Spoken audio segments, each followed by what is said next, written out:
वक्रतुंड महाकाय सूर्यकोटि समप्रभा निर्विघ्नं कुरु मे देवो सर्वकार्येषु सर्वदा।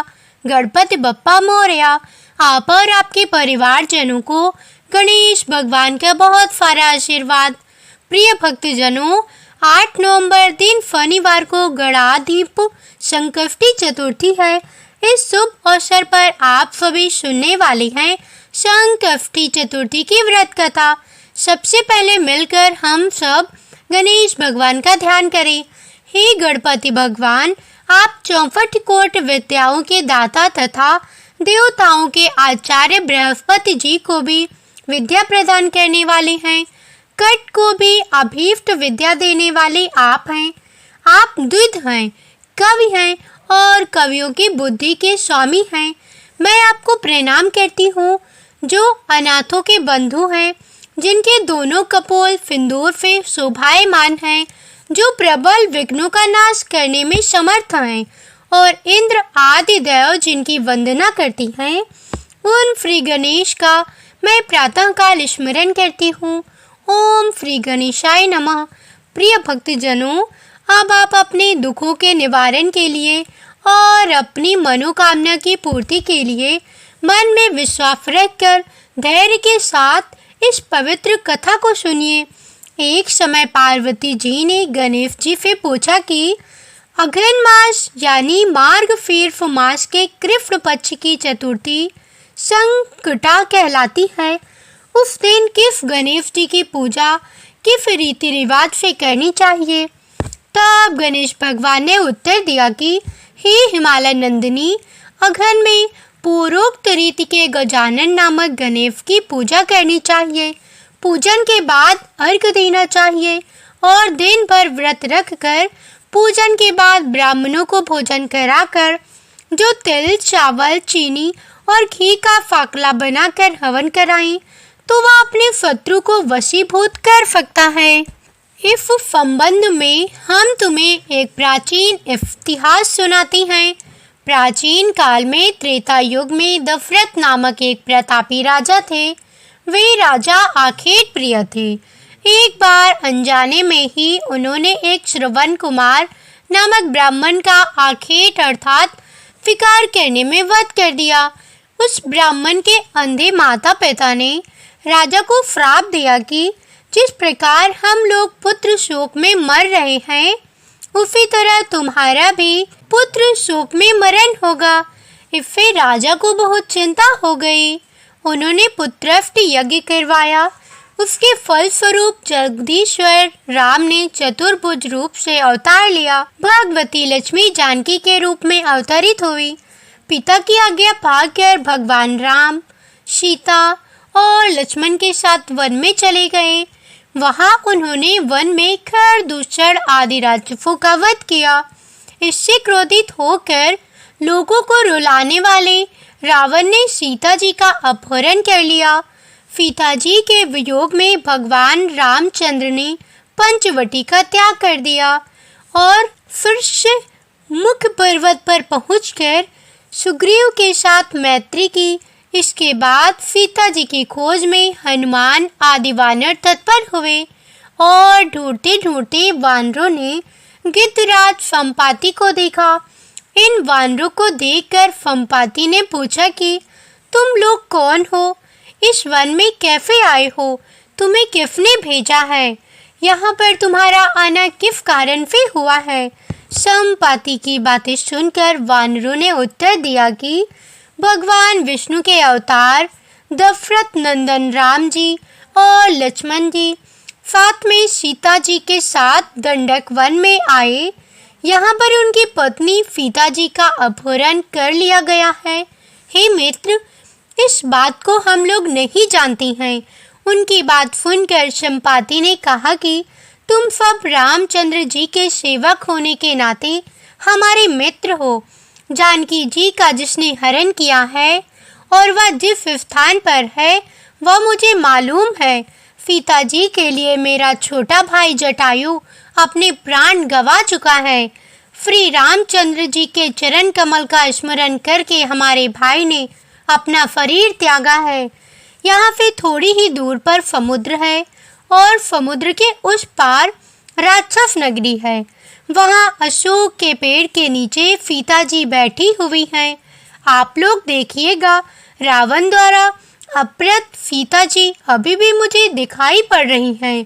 मैं आपसे सत्य कहता हूँ कि सभी वानरों में हनुमान जी अत्यंत पराक्रमीशाली हैं, इसलिए उन्हें वहाँ जाना चाहिए। केवल हनुमान जी ही अपने पराक्रम से समुद्र उल्लंघन कर सकती हैं, अन्य कोई भी इस कार्य में समर्थ नहीं है। संपाति की इस बात को सुनकर हनुमान जी ने पूछा कि हे संपाति दुष्टर, समुद्र को मैं किस प्रकार पार कर सकता हूँ? हमारे जब वानर उस पार जाने में असमर्थ है तो मैं ही अकेले कैसे पार कर सकता हूँ? हनुमान जी की बात को सुनकर संपाति ने उत्तर दिया कि हे मित्र, आप संकटनाशक गणेश चतुर्थी का व्रत कीजिए। उस व्रत के प्रभाव से आप समुद्र को क्षण मात्र में पार कर लेंगे। संपाति के आदेश से संकष्टी चतुर्थी के उत्तम व्रत को हनुमान जी ने किया। हे देवी, इसके प्रभाव से वे क्षण भर में समुद्र को लांघ गए। इस लोक में इसके समान सुखदायक दूसरा कोई व्रत नहीं है।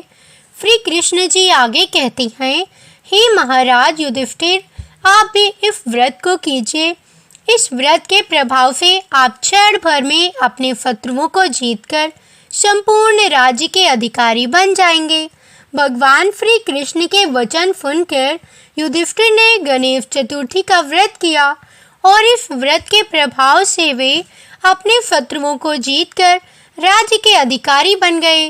प्रेम से बोलिए भगवान श्री गणेश की जय। अब सुनिए दूसरी कथा। एक नगर में एक बूढ़ी माई रहती थी जो रोजाना मिट्टी के गणेश जी की पूजा करती थी। वह रोजाना मिट्टी का गणेश जी को बनाती और फिर पूजा करती, पर जैसे ही बूढ़ी माई गणेश जी की प्रतिमा को स्नान कराती तो मिट्टी के गणेश जी थे वह तो गल जाते। वह बूढ़ी माई बड़ी ही परेशान होती। वह चाहती थी कि मेरे पास ऐसी प्रतिमा हो जो खराब ना हो, तो कितना अच्छा होता। एक समय की बात है, बूढ़ी माई के घर के पास एक सेठ जी का मकान बन रहा था। तब बूढ़ी माई मकान बनाने वाले मिस्त्री के पास जाकर बोली कि बेटा, मुझे पत्थर की मूर्ति बना दो।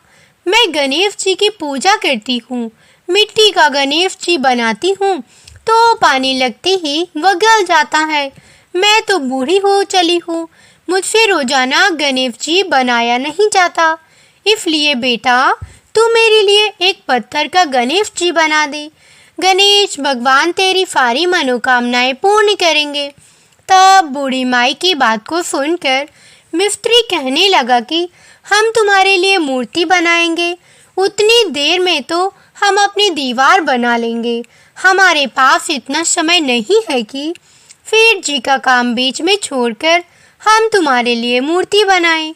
यह सुनते ही बूढ़ी माई को बड़ा ही दुख हुआ और वह मन ही मन कहने लगी कि भगवान करे तुम्हारी यह दीवार कभी न बने। यह कहकर बूढ़ी माई अपने घर चली गई और मिस्त्री और मजदूर दीवार को बनाने में लगे रहे। अब दीवार जैसे ही बनाए तो वह टेढ़ी हो जाती।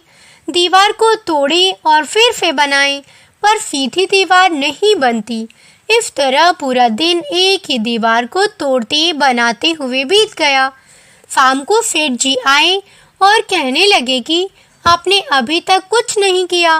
तब मिस्त्री ने बूढ़ी माई के आने की सारी बात बताई। यह बात सुनकर सेठ जी बूढ़ी माई के पास गए और प्रणाम करके बोले, माँ, आप आशीर्वाद दो कि मेरा मकान जल्दी से पूरा हो जाए। मैं तुम्हारे लिए पत्थर का क्यों, सोने का गणेश जी बना कर दूंगा। यह सुनकर बूढ़ी माई बहुत प्रसन्न हुई और उन्होंने सेठ जी को आशीर्वाद दिया कि बेटा, बिना कोई विघ्न के तेरा मकान जल्दी से पूरा हो जाएगा। इस तरह सेठ जी ने आकर देखा कि टेढ़ी दीवार थी, वह बिल्कुल सीधी हो गई थी। यह गणेश जी का ही चमत्कार देखकर मिस्त्री और मजदूर सेठ जी के फारे गणेश जी की जय जय जयकार करने लगे।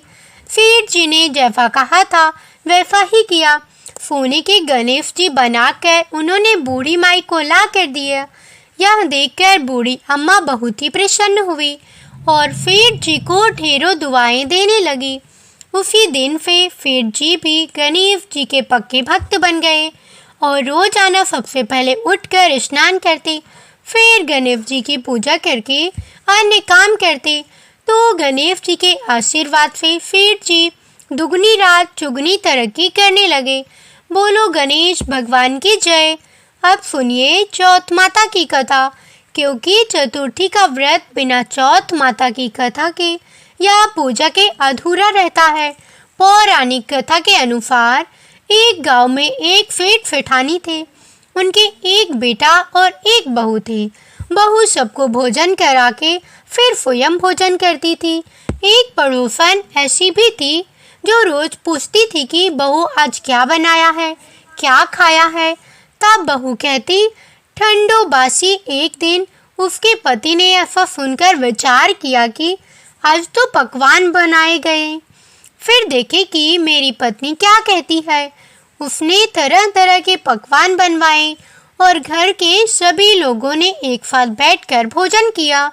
आज भी पड़ोसन ने पूछा, तब बहू ने कहा कि ठंडो बासी। सेठ के लड़के ने सोचा, हो ना हो कोई बात अवश्य है, जिससे कि मेरी पत्नी ऐसा कहती है।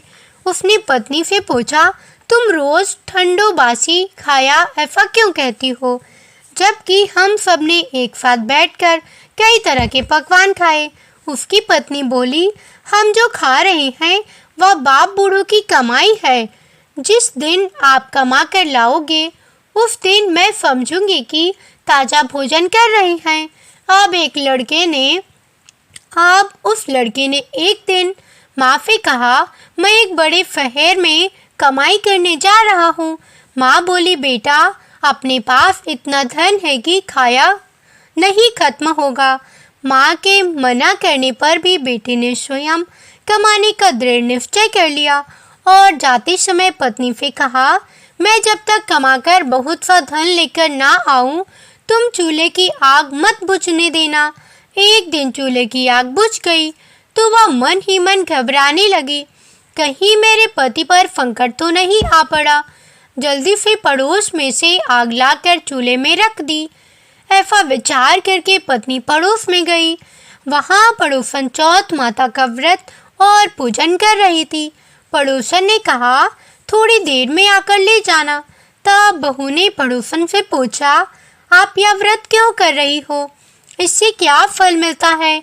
पड़ोसन ने कहा, चौथ माता के इस व्रत को करने से अन्न और लक्ष्मी मिलती है और अपनी सभी मनोकामनाएं पूर्ण होती हैं।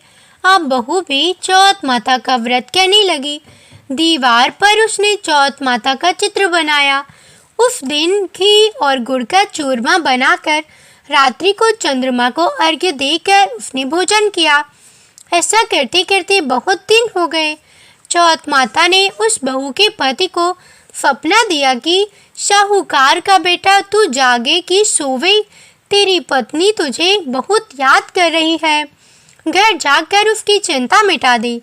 तू दुकान खोलकर कंकु केसर का पगलिया बनाकर बैठ जाना। आज तेरा हिसाब किताब हो जाएगा। अब तो चौथ माता ने जैसा कहा था वैसा ही हुआ। उसने घर जाने की तैयारी की और गाड़ी भर के धन दौलत लेकर चल दिया। रास्ते में एक बड़ा सा काला नाग फन फैलाई बैठा था और कहने लगा, आज तो मैं तुझे डसूंगा छोड़ूंगा नहीं। आज तेरी आयु पूरी हो गई है। सेठ के लड़के ने कहा, आज चौथ माता ने मुझे सपना दिया तो मैं पत्नी से मिलने घर जा रहा हूँ। वहाँ मेरी पत्नी बहुत चिंता कर रही है। मैं उससे मिलकर जरूर आऊँगा, तब तुम मुझे डफ लेना। नाग ने कहा, तुम शपथ पूर्वक कहकर जाओ तो मैं तुम्हें जाने दूंगी, परंतु लौट कर नहीं आए तो तुम्हारे घर आकर मैं तुम्हें डफ लूँगा। इस प्रकार फाप को वचन देकर वह घर जा पहुंचा। वहां सभी से हंसी खुशी से मिला और भोजन करके उदास होकर बैठ गया। उसकी पत्नी ने उदास होने का कारण पूछा। तब पति ने काले नाग की बात बताते हुए कहा कि यदि मैं उसके पास नहीं जाऊंगा तो वह घर आकर ही मुझे डस लेगा। पत्नी बहुत चतुर थी। उसने कहा कि आप घबराइए नहीं, लेट जाओ, मैं एक उपाय करती हूँ। पत्नी ने कमरे की 7 पेड़ी धोई। पहली पेड़ी पर रेत, दूसरी पर इत्र, तीसरी पर गुलाब फूल, चौथी पर कंकु केसर, 5वीं पर लड्डू पेड़ा, छठी पर गादी गलीचा और 7वीं पेड़ी पर दूध का कटोरा भरकर रख दिया। इस प्रकार वह 7 ही पेड़ी सजा कर बैठ गई। आधी रात होते ही नाग आकर पेड़ी चढ़ने लगा। पहली पेड़ी पर रेत में लौट गया और कहने लगा कि सेठ की बहू ने आराम तो बहुत दिया, पर वचनों से बंध कर आया हूँ, सो डसूंगा अवश्य ही। इसी प्रकार 7 पेड़ियों पर नाग आराम करता हुआ और कहता हुआ कि डसूंगा जरूर, कमरे में जाने ही वाला था कि चौथ माता ने विचार किया कि मैं इसे नहीं बचाऊंगी तो संसार में धर्म कर्म और व्रत पूजन को कौन मानेगा। अब तो गणेश जी, चंद्रमा जी और चौथ माता ने उसे बचाने का विचार किया। चंद्रमा ने उजाला किया, चौथ माता ढाल बनी और गणेश जी ने तलवार लेकर नाग को मार दिया और ढाल से ढक दिया। अब बहू भी थकी हारी हो गई। दिन निकला तो लोग बेटे से मिलने आए, परंतु बेटा बहू तो उठे ही नहीं थे। बहुत देर हो गई तो माँ उन्हें उठाने गई। माँ ने 7 पेड़ियों पर जो कुछ देखा तो वह बहुत ही घबराई और बेटा बहू को आवाज लगाने लगी, बेटा बहू उठो तो देखो कि एक ढाल तलवार वहां पड़ी है। अब ढाल उठाई तो वही काला नाग मरा हुआ पड़ा था। बेटा बहू ने सोचा कि आज तो धर्म कर्म ही आड़े आए हैं, जो भगवान गणेश जी और चौथ माता ने अपनी रक्षा की। हे चौथ माता, आपने जैसे सेठ के बेटे बहू की रक्षा की, वैसे ही सबकी रक्षा करना। बोलो चौथ माता की जय। अब सुनिए श्री गणेश चालीसा पाठ। जय गणपति सद्गुण सदन कविवर बदन, कृपाल विघ्न हरन मंगल करन। जय जय जय गिरिजालाल, जय जय जय गणपति गणराजू, मंगल भरण करन शुभ काजू। जय जग बदन फदन सुखदाता, विश्व विनायक बुद्धि विधाता। वक्र वक्र तुंड फुचुंड सुहावना, तिलक त्रिपुंड भाले मन भावन। राजति मणि मुक्त के उरी माला, षड़ मुकुट सिर नयन विशाला। पुस्तक पाणि कुठार त्रिशूलम, मोदक भोग सुगंधित फूलम। सुंदर पीतांबर तन फाजित, चरण पादुका मुनि मन राजित। धन शिव सुवन षडानन ना भ्राता, गौरी लालन विश्व विख्याता। रिद्धि सिद्धि तव चवर सुधारी, मूषक वाहन सोहत द्वारी। कहो जन्म शुभ कथा तुम्हारी, अति फुचि पावन मंगलकारी। एक समय गिरिराज कुमारी, पुत्र हेतु तब कीन्हा भारी। भयो यज्ञ जब पूर्ण अनुपा, तब पहुँचियो तुम धरि ध्वज रूपा। अतिथि जाने की गौरी सुखोर सुखारी, बहुविधि सेवा करी तुम्हारी। अति प्रसन्न है तुम वर दीन्हा, मात्य पुत्र हित जो तप कीन्हा। मिला ही पुत्र तू बुद्धि विशाला, बिना गर्भ धारण यही काला। गणनायक गुण ज्ञान निधाना, पूजित प्रथम रूपे भगवाना। असी कहा अंतर ध्यान रूप होवे, पालना पर बालक स्वरूप होवे। बन शिशुरूदन जब ही तुम्हें आना, लख मुख सुख नहीं गौरी समाना। सकल मगन सुख मंगल गावहीं, नावति सुरनि सुमन वर्षावह। शंभु उमा बहुदान लुटावह। सुर मुनि जत सुत देखन आवह। लख अति आनंद मंगल फाजा। देखन भी आए फनि राजा। निज अवगुण गुण शनि मन माही। बालक देखन चाहत नाही।